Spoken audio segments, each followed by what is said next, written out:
Kung puro paninira ang ginagamit mo para pigilang umangat yung ibang tao, nang sa gayon, mabawasan niyang kakumpetensya mo.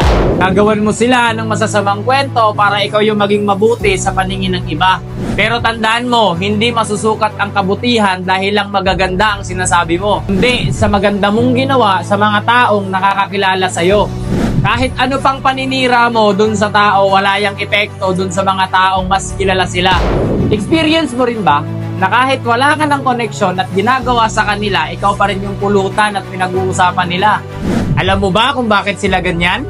Dahil takot sila at kinakabahan na magtatagumpay ka kahit wala sila. Mga boss, kung nangangarap ka ng mataas, hindi mo kailangan maging magaling para magsimula. Ang kailangan mo, magsimula ka para gumaling. Kaya para sa mga patuloy na naninira, antayin mo lang yung araw na yung taong sinisiraan mo umaangat na sa buhay habang ikaw bumabagsak.